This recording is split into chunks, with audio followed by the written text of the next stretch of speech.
Is the BMW R18 Transcontinental guys, और इसका भी मैं आज रिव्यू करने वाला हूँ. In fact it's so hot today. It's a very very hot Sunday, but doesn't matter.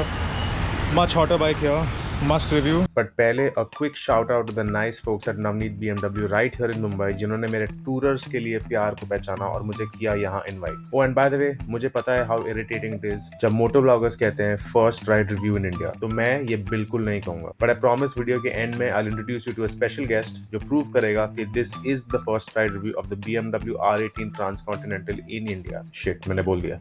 Anyway, back to the review. This is around 427 kgs by the way. इसको चलाने को थोड़ा ना मेरी थोड़ी ऑनेस्टली थोड़ी फट रही है. Just look at the sheer size of this bike, man. So this is an 1800cc engine. It's super powerful. Not even kidding guys. मैंने R18 मेरे वीडियो में मैंने रिव्यू किया था. If you check out my channel, you'll see the review. It is absolutely mind blowing. मेरा जो fat boy है is around 323. So almost 100 kilo ज़्यादा है. It is absolutely crazy, but it is something. मुझे पता है ये मॉन्स्टर बाइक को देखकर आप क्या सोच रहे हैं. ये माइलेज क्या देती है?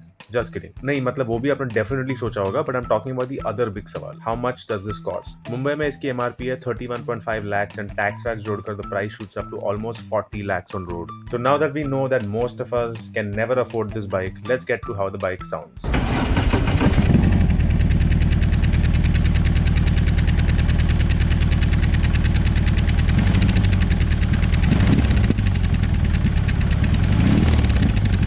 I can safely say it's one of the nicest sounding exhaust notes I've heard in a stock bike. Much better than my Fat Boy for sure.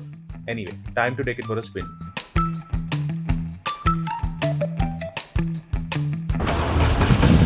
देखिए, 427 kgs के बाइक को पैरों से पुश करना आसान नहीं, नामुमकिन है. Unless you have legs like Arnold. But for those of you who go to gyms to only work out your upper body, BMW was kind enough to put a reverse gear in this bike. I mean, it's terrific, right? Just like its rival, the Honda Goldwing. यहाँ पर जो है ये आपका reverse का knob है. इसको आप नीचे पुश करोगे और ऊपर से आप स्टार्टर का बटन दबाओगे तो रिवर्स में जाएगी गाड़ी. ये 1800cc का बॉक्सर इंजन चर्न आउट करता है 91 bhp और 158 Nm of torque. 24 litre tank के साथ आपको मिल जाता है 10 इंच TFT डिस्प्ले जो मेरे लिविंग रूम के टीवी से बड़ा लगता है. 19 इंच फ्रंट व्हील्स और 16 इंच रेयर टायर्स जो घूमती है BMW के शाफ्ट ड्राइव से is another thing that's very unique. साथ में सैडल बैग्स आपको मिलते हैं standard with 101 litres of storage capacity. Of course इस प्राइस पॉइंट पे और कई सारे फीचर्स जैसे ride mode, Bluetooth connectivity, GPS, heated grips and seats, electronic suspension वगैरह जिसकी पूरी लिस्ट आप BMW के वेबसाइट पर देख सकते हो. फिलहाल इस हाथी को मुंबई के खराब और ट्रैफिक भरे रोड्स पर चलाना और जिंदा वापस लौटना मेरी प्रायोरिटी है.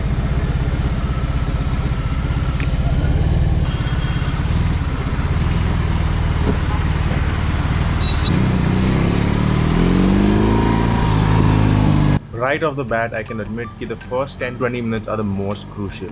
Physical से ज़्यादा mentally prepare होना कितना important है ये मैं जितना ज़्यादा कहूँ कम है. After meticulously planning the test ride in a genius scientific way where I was 100% sure कि मुझे कहीं भी ट्रैफिक नहीं मिलेगी, मैं निकला शोरूम से और निकलते ही मुझे मिल गई भयानक traffic. Unlike much other lighter bikes, इस बाइक को ट्रैफिक में मनूवर करना, बार बार फर्स्ट गियर और न्यूट्रल में खेलना, बॉक्सर इंजन के वायलेंट वाइब्रेशंस को हैंडल करना इज नो जोक. जितना मजा आपको हाईवेज पे ये चलाने में आएगा उतना ही बड़ा सजा ये ट्रैफिक में बन जाएगा. Especially if you're carrying luggage and a pillion. And especially if the pillion is a nagging wife जिनको आप साल में एक बार लॉन्ग ट्रिप पे ले जाने की प्रॉमिस कर चुके हो. But the eyeballs, भाई क्या बताऊं, जितना भाव आपके माँ बाप, गर्लफ्रेंड, बॉयफ्रेंड और पति ने ना दिया हो वो सब आपको एक साथ इस बाइक पे मिल जाएगी. तो अगर आप उस टाइप के इंसान हो जिसे अटेंशन या आकर्षण बिल्कुल पसंद नहीं, तो ये बाइक से दूर रहो और खरीदो ऐसे बाइक्स जिसे देखकर कोई कुत्ता भी आपको घास न डाले, जैसे KTM या एनफील्ड. ट्रैफिक में ट्रैफिक होने के बाद फाइनली मुझे मिली ओपन रोड जहां इस बाइक का true potential leaps and bounds में निखर के आ गई.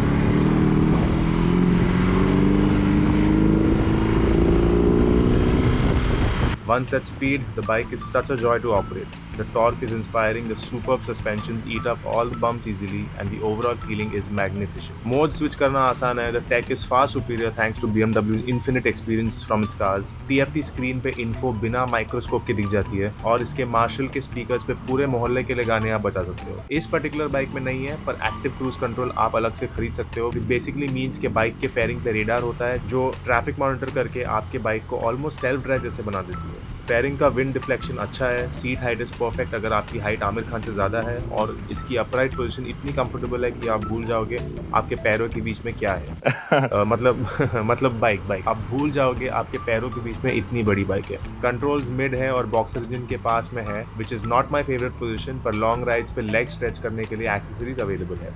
लीन angles are great at high speed, slow speed पे turning can be unnerving and will take a while to get used to. और याद रखना, बाइक गिराना है तो अकेले में नहीं, पब्लिक में करना, ताकि बाइक उठाने के लिए कोई मदद तो कर सके। इस कलयुग में जहां हार्लीज एडवेंचर मोटरसाइकिल्स बना रही हैं और BMW क्रूजर्स, BMW को दाद देनी पड़ेगी अपने डिजाइन सेंस, फंक्शनैलिटी और करेज के लिए, क्योंकि it's not going to be easy to break into a market जहां हार्लीज ने अपने रोड ग्लाइड्स और होंडाज ने अपनी गोल्डविंग से अपनी पकड़ ग्लोबल मार्केट में इतनी जबरदस्त रखी है। Only time will tell.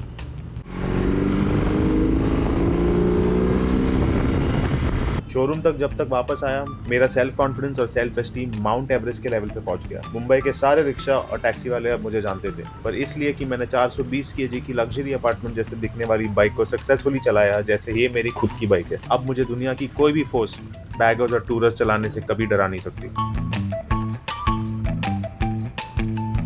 So what do I love and not love so much about this machine? Let me start with what I like. Firstly, the way the bike looks. ये rolling Sands के design देखकर सच में मजा आ गया, especially ये वाली black colour में। The TFT is great and very easy to use. Bike की कंफर्ट भी अच्छी है and to be fair competition से रिलेटिवली कम प्राइस और ज्यादा फीचर्स में अवेलेबल है। What I did not like was the placement of the gear shifter. ये जो पार्ट है ये बहुत ही ज़्यादा अंदर है, तो शिफ्टिंग में बहुत प्रॉब्लम होता है। Like I really found it annoying. ये शिफ्टर जरूरत से ज्यादा छोटा और इंजन के पास में है, जिसे शिफ्टिंग करना बिकम्स अ लेजिट नाइटमेयर। अगर मेरे हेलमेट पे माइक लगा होता, all you would hear while me shifting gears would be अलग अलग टाइप की गालियां। And the most unbelievable part of this bike is that जब भी आप चालू करते हो तो the entire engine moves a lot. Bike बहुत हैवी है और भूकंप जैसे हिलने वाले engine doesn't inspire too much confidence. One small mistake and you can find yourself on the wrong side of the bike. But honestly, this is a tourer which only a select few would consider buying. और अगर आप उन select few में से हो, तो Road Glide और Goldwing के टक्कर में this definitely has the edge in terms of price and features. So you'll definitely get more bang for your buck if saving money is something you care about. But otherwise, it is absolutely flawless. And a fantastic bike, fit for riders between 30 to 45 who are also fit. क्योंकि bike तो आप खरीद लोगे, but 427 kgs का spaceship को चलाना कोई मजाक नहीं। That's Sidhu by the way, and very sweet guy. And Urvaksh भी अंदर गायब हो गए, celebrity यहाँ के। These guys helped me basically get a test ride of this bike. By the way, आप कुछ बोल रहे थे कि मैं सबसे पहला हूँ यहाँ पर जो। Yes, at showroom, yeah, first. At showroom सबसे पहला जिसने टेस्ट राइड किया है। See, I told you I would prove I'm the first. अब अगर इसके बाद किसी ने ये क्लेम किया तो प्लीज उन्हें मेरा ये वीडियो बता देना। For now, thank you for watching. Until we meet the next time.